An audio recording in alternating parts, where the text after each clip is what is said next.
Good morning and welcome students, faculty, parents, and guests. It is my pleasure to stand before you today to open 2 days of ceremonial events that signal the close of the 2013-2014 academic school year. This morning began with an impressive display of senior projects. It's hard to miss the hand-carved canoe outside of Morris Hall or the restored Conlon motorcycle, just to name a few. Now we are gathered as a community to celebrate outstanding achievements that represent an array of life at Columbus Academy. From scholars and artists in the classroom to students who have set themselves apart for their commitment to service for those less fortunate. From the athletes who model positive sportsmanship on and off the field, to the students who signal in their every interaction a sincere effort to make each school day a positive experience for peers and faculty alike. Allow us to seize the opportunity to mark a job well done. But first, seniors, and you're seniors for one more day. Tomorrow I can call you graduates. You're soon going to cross the finish line, and we are so very proud. There are a few times in your life that are filled with as much possibility as right now. Please soak it all in. My advice to you, since I have you as a captive audience just one more time, take a risk now and then, knowing that it might not always work out. Revel in the beauty of friendships, live and in person. Don't let social media tell your story for you. And find what makes you happy. And when you do, don't ever lose sight of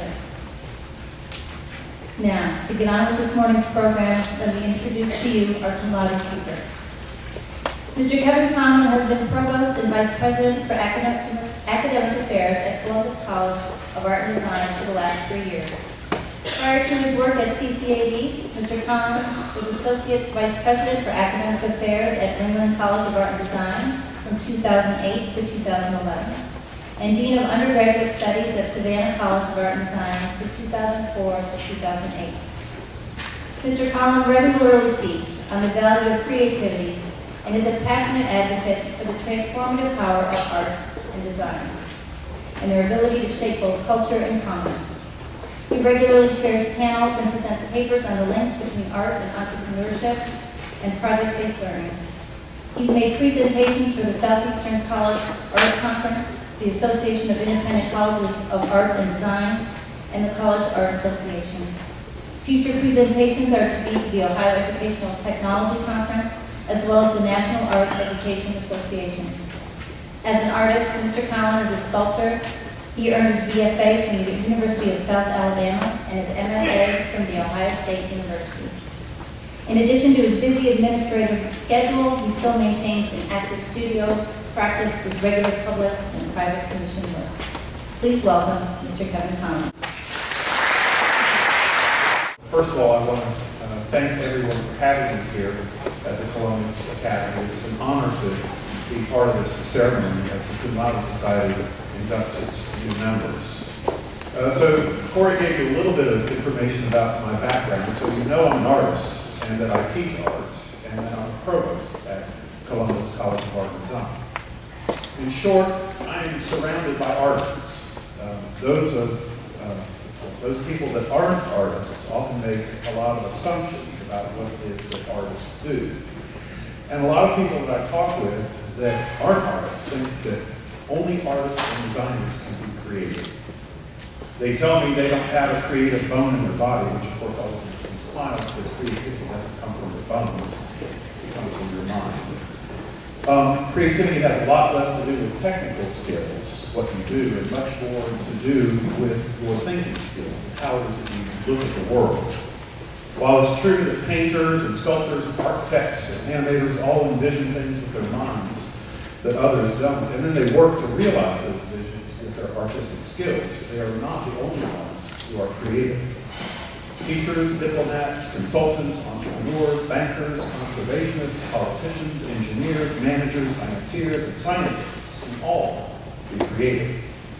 They can be creative because they can do something in their mind's eye. They have a vision, and they work to realize that vision.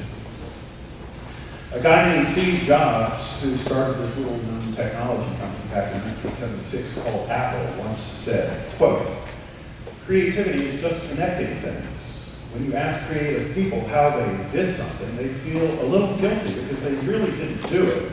They just saw something. It seemed obvious after a while. That's because they're able to connect experiences they've had and synthesize new things, unquote. So the ability to connect seemingly non-related ideas and come up with new ideas is at the heart of creativity. That's really as simple as it gets. It's no more complicated than that. The value, however, of that way of thinking is real and very tangible. In the case of the aforementioned Steve Jobs, the company that he started and transformed is now worth about $185 billion. That's with a B, billion dollars. All of it was created with ideas that no one else saw and are now part of our everyday lives that we take for granted. I don't know if I could live without this thing. The truth is, though, that since you were kids playing games and inventing without regard to rules, all of you have the ability to be creative. Now, as you've gotten older, you may have stopped being so creative because your imagination gets in the way of settling in on the answers that others expect of you. The silliness, the whimsy, and the random associative power that you had that used to be part of your everyday life has been crowded out by to-do lists and deadlines. And the potential that you saw in your bedsheet as your superhero cape has been replaced by the fear that you'll be laughed at for playing make-believe, that you had the power to solve the world's problems. But I'm here to tell you that you need to hold on to your creativity. You're transforming yourself before your very eyes, but hang on to that creativity. You'll need it because the world is changing. The lives you know now will be different just 5 years from now, and different again just 5 years from then. It's not just different because you're growing up. It's different because the world is changing much faster than it used to. The problems we face have solutions. But these solutions won't be realized by the people that caused the problems in the first place, or the ones who surrender their creativity to the fill-in-the-box answer mentality. They'll be solved by people like you, who, like Mr. Jobs put it, just saw something. It seemed obvious after a while. That's because you were able to connect experiences you had to synthesize new things. So the things you've learned here at Columbus Academy will continue to serve you very, very well. The school's mission to foster compassion, respect, and moral courage is evident in the excellence that we're seeing here on display today. So congratulations to you on your forthcoming induction. We trust very much in your ability to continue to develop as human beings and refine your sense of integrity, fair play, and community service. And we feel that as you continue to do that, it will be of immense personal pride and personal reward. But of all the things that you have in your intellectual and emotional toolkit, it will be your creativity that will take you the furthest. It will take you anywhere your imagination, passion, dedication, and skills can combine to deliver you into being the kind of person that makes a difference in this world. If you dare to dream, you can make a difference. You are the kind of people that we will call upon in the future to become our leaders. And I know that you can do it, so I'm going to call upon you to be a new kind of superhero. And I know each one of you has that potential. So grab your superhero cape again, because it may be the most valuable thing that you have as your leadership is revealed through your imagination and your creativity. You'll think about problems differently and come up with solutions that no one else has imagined. Better yet, because you're leaders, you won't be afraid to speak up and share your ideas. A couple of weeks ago, I spoke at CCAD's commencement and told the story of a gentleman named Robert Baby Powell, who was the founder of the Boy Scouts in the early 20th century. He had an interesting expression that filtered through my young consciousness when I was about your age, and I was in the Boy Scouts. He said, quote, "The real way to get happiness is by giving out happiness to other people. Try to leave this world a little better than you found it." Unquote. Certainly I was interested in earning merit badges and camping, and also gradually became interested in the idea of giving back. In truth, at your age, I was having the first glimmers of what my life could be as a teacher. I was also having the first ideas about what I could do to use my creativity to make a difference. And I was beginning to understand that I could become a leader with how it was I used my mind and how it was I saw things that others didn't see. And in truth, that has never stopped for me, and I hope it never stops for you. So I want to charge each one of you with the same advice that Mr. Baden-Powell gave those early scouts. Try to leave this world a little better than you found it. There is opportunity today, more so than ever before, for people with creative ideas to make a difference. There's so much to be done. The sooner you get involved, the better. So as you go on from today with your superhero charge and your imaginary superhero cape, remember a few rules, please, for being an effective creative leader. I learned these rules from my president at CCAD, Benny Griffith, and I'm happy to share with you today. Listen more than you talk. By listening, you may actually learn something that will give the person you're listening to what they really want. Give them what they really want, and you'll find a path to compassion and empathy that will serve you very well. By listening, you're opening up your mind to ideas and creativity. Give more than you take.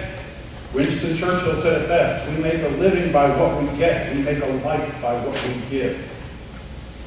Too many in this world hold out their hands with nothing to offer in return.